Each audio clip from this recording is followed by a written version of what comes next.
Bueno, muy buenas noches a todos los espectadores de la maldita editorial. Me encuentro en este recinto del Club Cazadores con un invitado demasiado especial para la comunidad norte santanderiana, el doctor Luis Fernando Niño. Aquí se los presento. Muchas gracias, Darío, un amable saludo para todos y gracias por acompañarnos en este programa tan importante y poder compartir con ustedes por todas las redes y medios, cualquiera que sea el día que nos estén viendo hoy. Excelente, Luis Fernando. Para nosotros es un grato honor recibirlo acá. De hecho, usted es el primero que se encuentra en esta maldita entrevista, lo podemos llamar de esa forma. Quisiera que por favor nos explicara un poquito sobre su hoja de vida a lo largo del trayecto político que ha tenido. Darío, la hoja de vida de Luis Fernando Niño tiene como varias facetas, varios capítulos. Digamos que un capítulo más de carácter académico. Durante toda su vida se dedicó a estudiar. Luis Fernando es exalumno del Colegio Salesiano Clásico de la ciudad de Cúcuta, cucuteño de pura cepa. Amo esta ciudad y es lo que me ha hecho que esté aún por aquí y trabajando por el bienestar de la misma. Soy filósofo de la Universidad de Santo Tomás, magíster en educación de esta universidad, luego hice una maestría en gestión y cultura de paz en la Universidad de Barcelona, en España, hice derecho en la Universidad Libre, también de la misma manera soy doctor en historia y artes de la Universidad de Granada con tesis cum laude, dedicado a la Academia de Historia de Norte de Santander, miembro de número, miembro como presidente de la Academia, miembro de la Academia de Escritores de Norte de Santander, entre otros. Digamos que esa es la parte académica, docente universitario de varias universidades del país y casi de todas las de la región. Y además de esto, un escritor empedernido y un lector enamorado de la literatura, la filosofía y las ciencias políticas. En el mundo público, pues me he desempeñado en la Defensoría del Pueblo, he sido rector de colegio, he sido secretario de Víctimas, Paz y Posconflicto, comisionado de paz en La Habana, Cuba, con la FARC y con el ELN como representante del gobierno y del departamento de Norte de Santander. También he tenido la oportunidad de gobernar, he sido gobernador del Norte de Santander de carácter encargado y gané mi último concurso con meritocracia limpia y pura como subdirector del Archivo General de la Nación. Hasta el mes de marzo de este año 2021, cuando tomé la decisión de presentar mi nombre a un cargo de elección popular. Y pues entre otras, Scout, líder Scout, hemos estado como jesuitas, hemos estado como misioneros en muchas partes del mundo, conocemos más de 30 países en el mundo, sobre todo en temas de posconflicto, paz, historia, literatura, y bueno, de eso me acuerdo por el momento. De eso se acuerda el doctor Luis Fernando Niño. Ustedes se preguntarán por qué lo invitamos. Evidentemente es una figura muy reconocida en Norte de Santander, no por redes sociales, sino dentro de la academia como tal, dentro de la política también. Sin duda alguna, podríamos decirlo como una envidia muy grande, todo lo que representa, todo lo que tiene en su cabeza, todo es realmente la mayoría de los jóvenes, puedo decirlo a modo propio, quisiéramos ser como usted, pero Muchas cada uno gracias. tiene sus propios proyectos de vida, su propio tiempo, Claro, cada uno llegará incluso hasta mucho más lejos que usted, que esa es la meta para todos esa los es la jóvenes. meta. Bueno, podemos seguir aquí con la entrevista. Eh, ¿Qué piensa usted sobre, a los pocos días después de la conmemoración de los 22 años de la masacre en el Catatumbo? ¿Qué piensa de Norte de Santander? ¿Cómo va en el tema del posconflicto? ¿Cómo va el tema de la reconciliación? ¿Nos puede explicar un poquito más sobre eso? Sí, durante los últimos 50 años el país ha venido desangrándose de una manera atroz. Yo creo que los pocos conflictos armados en el mundo que se han mantenido durante tanto tiempo es el de Colombia. Y efectivamente hay regiones de Colombia donde el conflicto es mucho más fuerte, en el caso del Cauca, en el caso de Arauca, del Chocó y por supuesto del norte de Santander. Y eso tiene una especificidad y es, por ejemplo, las variantes de pobreza, de la brecha social tan amplia y por supuesto de los cultivos ilícitos, del narcotráfico. En ese orden de ideas, el norte de Santander ha tenido que soportar el coletazo de manera directa del conflicto armado desde más de los años 60, con la llegada de los grupos guerrilleros de las FARC y de la fundación del ELN, en donde esta tierra siempre ha sido comando central del ELN por historia, y luego hacia los 80, finales de ellos, inicio de los 90, la arremetida de los grupos paramilitares, que precisamente entran como una estrategia no solo de combatir la contrainsurgencia o la guerrilla, sino también de la apropiación de territorios para quien se quede con la tierra, se queda con el ganado, la palma de aceite, los cultivos de coca, las fuentes hídricas. Hay otra característica que es el abandono total del Estado, un abandono histórico, de pobreza histórica lamentable, falta de vías, de educación, de salud, de oportunidades para los jóvenes que finalmente tienen que terminar en el conflicto armado. Y al final de toda esta bomba molotov o este cóctel aparece pues la desidia del El no me descontento importa, de los jóvenes, por así de los decirlo. jóvenes, de las personas que están allí, que parecieran ya estar sometidas al conflicto armado, que no quisieran o no pueden pensar en una esperanza distinta, y es donde todo esto llevó a que la violencia se extremara y se siga extremando hasta el día de hoy. Entonces, como sueño de todo esto aparece el proceso de paz con la FARC en el 2016, 2012 y 2016, y se creía que con todos estos 5 acuerdos, reforma rural integral, la reparación a víctimas, la desmovilización, desarme y por supuesto la participación política, pues le iba a proponer a estos territorios a desangrar un poquito el país. a bajar, que iba a parar un poco la guerra, pero no teníamos claro que en territorios como el norte de Santander, pues las FARC era tan solo uno de los 16 grupos armados que actúan. Luego nos faltarían 15 procesos de paz más, y con algunos el gobierno no podría negociar porque simplemente son gados residuales o sujetos de no negociación política. En ese orden de ideas, es lamentable decir que hoy, 22 años después de la masacre de La Gabarra, en donde pues para nadie es un secreto las difíciles situaciones que ocurrieron allí y que ya los elementos de memoria histórica han podido colocar sobre la palestra lo que allí fue sucedió. con complicidad del Estado incluso. Con la complicidad del Estado, pero también con la intervención de las guerrillas, de los paramilitares. Ahí todo el mundo está involucrado. Todo el mundo es culpable o víctima de manera directa o indirecta. Y 22 años después sigue latente esta situación, sigue la desaparición forzada, sigue el reclutamiento, siguen las minas antipersona, el proceso de paz no avanzó y por supuesto mucho menos el proceso de reconciliación.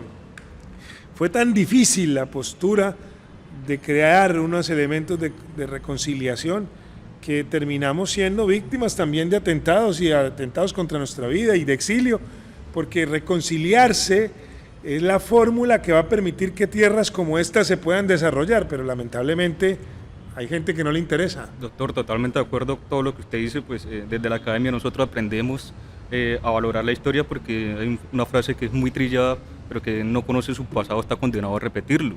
En ese orden de ideas, ¿cómo considera usted que va Norte de Santander en el tema de la reconciliación del posconflicto, por así decirlo? ¿Cómo se encuentra nuestro territorio en el tema del cumplimiento de los acuerdos? Bueno, yo creo que se dieron pasos importantes, por ejemplo, el cumplimiento o por lo menos la inclusión de los municipios PEDET, de esos planes de desarrollo con enfoque territorial, la inclusión de los SOMAC, de las zonas de mayor conflicto armado para proyectos específicos, el tema de la desmovilización y reinserción en lo que llamamos Caño Indio, donde están los hombres y mujeres que salieron de las FARC, de este bloque o del Frente del Norte de Santander. Sin embargo, creo que faltan muchas otras cosas más. Repito, la no negociación con los otros grupos armados, al margen de la ley, ELN, PL, Pelusos, el Clan del Golfo, etcétera, los carteles mexicanos y todos los que están allí por las casi 44.000 hectáreas de coca, siendo Norte de Santander uno de los departamentos, si no el mayor, el segundo mayor con producción de coca en el país, con un laboratorio que solo un laboratorio produce 8.000 millones de pesos semanales. Totalmente de acuerdo. Por eso es que Cúcuta y Norte de Santander viven totalmente una economía ilegal, permeada de la corrupción. Pero bueno, ese es otro tema. Y finalmente el acuerdo avanzó en estos puntos y logró algo de memoria, logró recuperar algo de lo que se había perdido y pudimos de una u otra forma hablar de reconciliación. Pero repito, hay gente que está empecinada en que eso no se dé porque efectivamente al contar la verdad, al pedir perdón, al cerrar las brechas, pues la cosa se complica y al complicarse se sabe todas las cosas que no se tenían que saber y obviamente al que hizo el daño no le interesa que la gente sepa la verdad. Totalmente. y al que necesita que siga habiendo odio en la sociedad, pues no le interesa que haya paz y mucho menos reconciliación, porque si hay odio, pues puedo sacar más coca, puedo vender más fusiles, puedo vender más cajones, más ataúdes, etcétera. Es un negocio. La guerra es un negocio y Norte de Santander no es la excepción. Sin embargo, considero que para la población vulnerable esto representa algo simbólico, el tema de lo del posconflicto, el tema de la reconciliación, del perdón, porque muchas veces las sentencias que saca el Estado de acuerdo a la JEP o la justicia ordinaria no llegan a satisfacer como tal a la situación, a la población vulnerable en este caso. ¿Cómo considera usted que debió ser los acuerdos de paz respecto a ese tema puntual? Sí, una cosa es la parte jurídica, una cosa es la parte normativa, lo que el acuerdo duro, a rajatabla, escribió con sus articulados, firmados en el fast track, aprobados por el Congreso e incluidos como leyes de la República. Esa es la parte normativa jurídica que obviamente tendría que cumplirse. Pero otra cosa es la realidad en territorio. Otra cosa es llevar un PD, llevar unas vías, llevar una capacidad de reordenamiento institucional. Le pongo ejemplos. Un médico para 35.000 habitantes, donde no hay ni siquiera suero antiofídico para una picadura de culebra, a kilómetros de distancia del puesto de salud más cercano o del hospital de mayor nivel, en el caso de Ocaña, Tibú o Cúcuta. Otro ejemplo, estamos en la pandemia, todos nosotros nos tocó trabajar desde la casa, con internet, con nuestro computador. Hoy estamos cansados de la virtualidad. Total. Pues les quiero contar que en muchas zonas del Catatumbo no hay energía eléctrica, mucho menos internet y por supuesto mucho menos conectividad. Entonces eso ya está dejando por fuera de las posibilidades de la región a mucha gente de allí. Y eso no son pensamientos ni de izquierda ni de derecha. Ese es el cuento que nos metieron para poder hacer que el desorden se mantenga y seguir sumidos en la pobreza a toda esta población.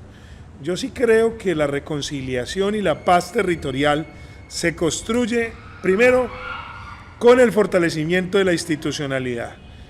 Es decir, que el Estado de Derecho llegue plenamente a las zonas del conflicto. A los lugares donde no ha podido llegar. Segundo, el cambio de chip social.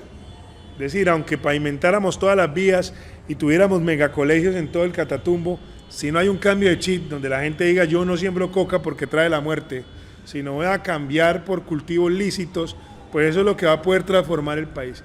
Y lo tercero, proyectos que sean capaces de sacar adelante la productividad, y le propongo dos. En 1978 ya estábamos hablando de que el Catatumbo fuera la única venta de aire y oxígeno o bosques a nivel internacional. Entonces la gente dice, pero se puede vender el aire, se pueden vender los bosques, pero por supuesto, países como Francia, Dinamarca, Suecia, mientras estuve en el cargo público, nos ofrecían recursos de inversión para poder llevar al Catatumbo. Pero cuando llegábamos con estos recursos, pues obviamente nos amenazaban porque había que seguir sembrando coca o metiendo ganado o palma de aceite. Entonces no era viable un negocio diferente al que ellos ya planteaban. Interesante todo lo que nos cuenta Luis Fernando, pero sin embargo vamos a salirnos un poquito de esos temas. Quisiéramos saber qué es Luis Fernando Niño, qué es lo que le gusta hacer a Luis Fernando. ¿Tiene hobbies? ¿Qué le gusta desde su cotidianidad? ¿Quién es Luis Fernando Niño? Bueno, yo digo que hay algo que valoro mucho y es el silencio y el apartarme de las cosas o de la sociedad. Y hay algo que yo disfruto mucho, de hecho donde habito es totalmente lejano a toda la realidad, de todo lo normal, es muy humilde, pero es un lugar donde incluso la señal de celular es dañina y obviamente el hobby más importante es la lectura, la escritura y el poder escuchar buena música. Y cuando hablo de buena música es para acompañar esa lectura y escritura. Digamos que a eso me dedico en mis tiempos libres. Jazz, música, no, Bach. música clásica, los clásicos en todos sus sentidos, algo de música francesa. Me gusta, si estoy leyendo un libro sobre la Revolución Rusa, pues colocar un poco sobre esa música. YouTube hoy, Spotify, nos permite conectarnos con el mundo. Y hay otro hobby que es, soy un cinéfilo empedernido de cinearte, entonces me gusta mucho ese estudio, entonces complementa lo uno con lo otro. Pero en su mayoría del tiempo, el silencio. El silencio creo que es mi mayor hobby, porque cuando usted es público o cuando usted habla todo el tiempo, está en contacto con la gente, lo que tú más valoras es estar solo. Excelente, Luis Fernando. ¿Nosotros le podemos decir profe o ya se retiró de esa noble profesión? No, sigo siendo profesor aún y siempre, ¿Todo el tiempo, el 100%? todo el tiempo, 100%. Excelente. Más que nadie sabe sobre el dualismo, partamos ahí, más que usted sabe sobre el dualismo entre la academia y la política. ¿Usted cree que es contradictorio? No, no, no, no. La política, como la entendemos desde los griegos y desde los romanos, latinos, es el arte de construir la ciudad, la politeia, la ciudad-estado, la polis que se organiza. Y para ellos, Aristóteles había dicho que eran los filósofos por gobernantes. Entonces Platón y Sócrates habían secundado esta idea, las personas que tenían la sapiencia para organizar la ciudad y pensar en la construcción de esa sociedad o polis-estado. Claro, si la comparamos con la politiquería y la política de ahora, sí había un dualismo ahí totalmente terrible, porque uno no puede estar hablando de ética, de formación humana y de derechos cuando está haciendo lo contrario en su vida pública. Entonces, digamos, yo sigo siendo profesor, soy profesor en varias universidades, 3 de la región, 2 de fuera de la región, 6 a 8 de la mañana todos los días, 7 a 9 de la noche, 3 días en la semana. Es duro porque llevamos 2 años hablándole al computador y uno no sabe si le está hablando a alguien realmente, pero finalmente es nuestra profesión, revisar ensayos, revisar tesis de investigación, escribir papers para presentar en otras universidades. Estamos escribiendo artículos científicos indexados para ser premiados por las universidades en las que trabajamos, y en los ratos libres se hace la política. Yo le quiero poner dos ejemplos para no alargarnos, uno nacional y uno local. Otto Morales Benítez, abogado, uno de los mejores abogados del país, un hombre que fue representante a la Cámara por el Partido Liberal, un hombre que fue senador, casi que presidente de la República, escribió 83 libros y fue profesor hasta el día de su muerte hace poco tiempo, murió de casi 90 años. Álvaro Gómez Hurtado fue asesinado saliendo de la Universidad Sergio Arboleda a dictar su última clase de cátedra Colombia. Era un profesor a pesar de haber sido 3 veces candidato presidencial, senador, embajador. Nunca hubo distinción, y el nivel de norte de Santander, el gobernador más brillante que ha tenido este departamento se llamó Eduardo Cotelamus, que murió accidentalmente en un accidente automovilístico en La Garita. Sí, señor. Él era un poeta, fundador de la revista Mito y gobernador por el Partido Conservador del Norte de Santander. Entonces yo creo que la política va la política seria, la política transparente, la política de pensamiento. La política de la compra del voto y de la salamería, esa sí ya no va de la mano con la academia. Entonces, según lo que usted nos acaba de contar, ¿la política y la universidad puede fluir de la mano? Deben ir de la mano. ¿Y no se supone que la universidad es un espacio libre de pensamiento sin intromisión de la política? No, porque la política no es simplemente elegirse y ser elegido. La política es la construcción de la política pública. La política es donde los estudiantes de comunicación social o de derecho participan. Te voy a poner un ejemplo. En 1989-90, cuando asesinan los candidatos presidenciales, fueron los universitarios los que propusieron la séptima papeleta. Y el director de ese grupo juvenil era un muchacho que llamaba Fernando Carrillo, que tiempos después fue procurador general de la Nación, ex candidato presidencial, miembro de la Corte. O sea, eran estudiantes inquietos. Yo le digo a mis estudiantes de las facultades de Derecho, que trabajo en varias, ¿y ustedes en qué andan hoy? ¿En qué proyecto de ley van a proponer? ¿Cuál política van a proponer para el páramo de Santurbán?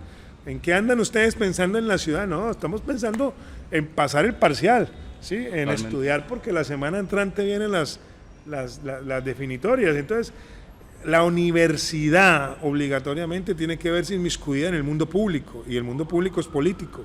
Pero repito, entendiendo la política como el arte de construir sociedad, no como la política, algo serio. Sí, no la política del proselitismo, que también hace parte, pero no es la única. Totalmente de acuerdo. Nosotros recientemente vimos una entrevista que usted compartió a tu canal Noticias, en donde habla del multipartidismo y la doctrina de pensamiento como una contradicción y problemática de las expresiones en Colombia y en el mundo. ¿Nos puede explicar acerca de eso? Sí, los partidos políticos existen desde siempre.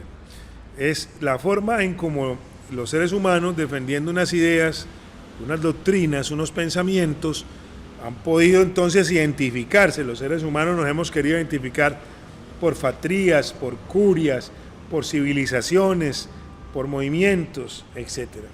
En ese orden de ideas, cuando se hablaban de democracias serias y estables, se hablaban de dos vertientes políticas. Para poner un ejemplo, republicanos y demócratas en los Estados Unidos, o en Inglaterra. O los Tories y los conservadores. Sí, exacto. Pero también en las cámaras bajas y en las cámaras altas de Lores, o en los países donde no existe la democracia, pues solamente hay un partido, el Partido Popular chino, o el partido cubano, o el venezolano, o aquí, el PSV como tal. Que a pesar de que tiene varias variantes, pues es un solo partido que va de acuerdo con el régimen. Discúlpeme interrumpirlo, doctor, pero en esa parte de la entrevista, me permito citarlo textualmente, usted decía que había dos partidos políticos en la democracia serias. Colombia, sin embargo, tenía 29. Y usted decía, por ejemplo, que no la hace menos seria Colombia. ¿Cómo puede decir que la hace seria y Colombia menos seria teniendo 29 partidos? Porque la Constitución Política del 91 amplió la posibilidad de participar. Cuando nos vamos a la Constituyente del 91 existían dos fuerzas que acababan de salir del Frente Nacional, liberales y conservadores. No habían otras fuerzas independientes adyacentes al poder público. Entonces las guerrillas tuvieron que tomarse a la fuerza esa participación política. Eso desembocó en el movimiento 19 de abril del M-19, desembocó en la Unión Patriótica, que era el brazo político de las FARC en transición en ese momento con el acuerdo de paz de Casaverde. Pero ¿qué pasó? Los eliminaron, los mataron. Los sacaron, los borraron del mapa. Y luego entonces lucen o salen a la luz los hombres más brillantes de los dos partidos tradicionales, Luis Carlos Galán Sarmiento y Álvaro Gómez Hurtado, y a los dos los asesina el mismo sistema. O sea, aquí ya no estábamos matando ni a la izquierda ni a la derecha, ni a los liberales y conservadores, estábamos matando a quien pensara. Y eso elimina la democracia. Entonces la Constitución del 91 rápidamente trata de subsanar y da ampliación política. Al haber ampliación política, pues le da seriedad a la democracia colombiana y le da hoy la oportunidad de que hasta la FARC tenga un partido como los comunes, ¿sí? O la Fuerza Alternativa Común. Sí. Pero realmente ya en lo denigrado del sistema político, lo que hoy hay es una feria de avales, una feria, hoy ya la gente sin dogmas, por eso yo decía en la entrevista, hoy nadie está definiendo qué es ser conservador y liberal, o si usted no se define conservador y liberal, ya no está definiendo por qué es verde, amarillo, rojo o azul. Es más, nuestros estudiantes dicen, yo soy apolítico, doctor, y yo les contradigo, ningún ciudadano es apolítico. Porque todo lo que hacemos es eternamente político. Desde el momento en que sus piecitos los ponen allá en el registro civil, hasta que sus huellitas las ponen en el acta de defunción cuando está muerto y rígido, eso es un acto político. Que usted no vote es distinto, se está negando una posibilidad de participación, pero todos sus actos, sacar la cédula es un acto político, sacar el pasaporte país del país es un acto político, porque son los elementos del Estado. Entonces, en ese orden de ideas lo que falta es mucha pedagogía frente a eso. Yo no digo entonces que no sea seria la democracia colombiana porque hay tantos partidos. La Constitución del 91 así lo permitió. Lo que sí afirmo es que ya no hay doctrina de partido y por eso es que se perdió la identidad. Es decir, listo, estoy de acuerdo en decir que el liberalismo y el conservatismo ya no me representan. Claro. Son partidos muy viejos, partidos que no tienen ideas. Que no han hecho la tarea de transformarse a las nuevas realidades. Que están acusados de corrupción. Bueno, todos los partidos en Colombia están en la corrupción. Pero entonces, ¿con cuál me identifico yo? ¿Y por qué me identifico? Si tú vas a Europa, estando en Alemania me presentaron los líderes del Partido Verde en Berlín. Y eran ecologistas de tendencia izquierda-centro, pero eran ecologistas. ¿Sí? Si tú hablas aquí con los verdes, hay tres tipos de verde. No se han podido definir si van a estar o no en la coalición o no, o al pacto histórico. ¿Por qué? Porque todo el mundo está con intereses. Aquí lo que hay es negocios en la política. Entonces, cuando le van a hablar de partidos a uno, a mí me han dicho, Fernando, ¿qué partido va a aspirar usted? No, pues yo todavía no puedo decir. Primero, porque los avales los cobran. Y segundo, porque los partidos políticos de hoy en día son máquinas o fábricas electorales y no de ideas. Y ahí es donde está el problema. Entonces, en esa pedagogía que usted transmite, considera que, bueno, desde su perspectiva personal, ¿usted se va a meter en esa contradicción, digamos? ¿Tiene alguna aspiración, algún futuro? ¿Qué nos puede decir acerca de eso? Darío, están proponiendo finalmente poder participar en el Congreso de la República, aspirar al Senado de la República. Hay 3 fuerzas que me están invitando a hacerlo. Una fuerza, en este caso la Coalición de la Esperanza, específicamente el profesor Sergio Fajardo, con el que tengo una amistad más que política. Él es doctor en matemáticas, yo soy doctor en historia y arte. Hemos conversado muchas veces y me dijo, ayúdeme a construir este sueño de la esperanza en Norte de Santander. Para mí es difícil porque no comparto con muchos de los que hacen parte de la coalición, me parecen nefastos incluso algunos de estos personajes. Se han desgastado demasiado mucho. Uno no puede hablar de esperanza cuando le ha hecho tanto daño al país en algunas actuaciones, o por lo menos que tenga todavía deudas pendientes morales con la sociedad y con la justicia.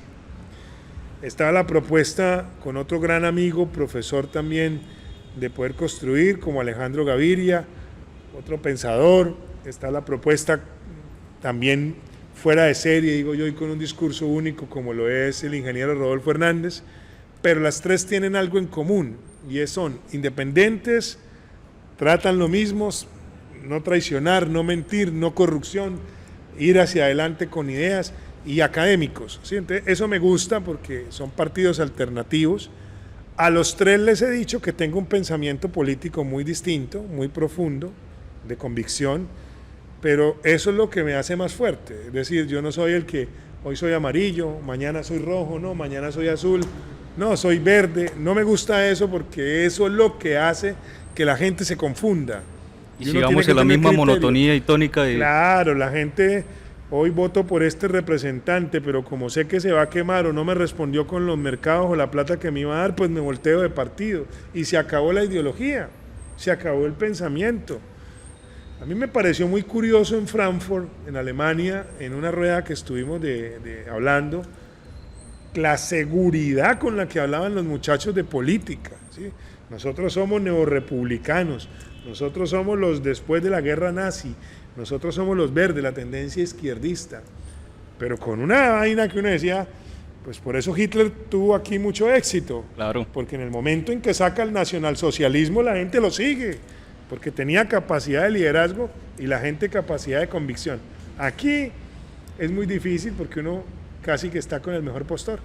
Sí, nosotros, Colombia se ha dividido siempre entre bandos políticos y eso es lo que eternamente nos ha llevado a un estado de confusión. Sí, claro, eso es una estrategia, mantenernos divididos para poder dominarnos, ¿no? Eso es muy Maquiavelo en su cuarto tiempo, eso no tiene otra. Totalmente de acuerdo. Bueno, Luis Fernando Niño, muchísimas gracias por haber venido el día de hoy con nosotros a ser partícipe de este nuevo proyecto norte santanderiano que se llama La Maldita Editorial. Mario, yo les auguro a ustedes muchos éxitos en este excelente programa, tanto escrito como televisivo. Invitar a todas las personas que se van a unir a estas redes sociales, a este primer programa, para que sigan conectados en cada entrevista. Necesitamos más espacios abiertos, libres de poder pensar, de que no estén cobijados por la politiquería tradicional, de que no estén prohibidos en su transmisión, que saquen al aire todo lo que está saliendo y que tengan la capacidad de mantener sus convicciones hasta el final. Le decía tras de cámaras, y permítame el espacio, los jóvenes no somos ilusos, nosotros no somos los insulsos del pueblo que nos están manejando por aquí y por allá y que no sabemos.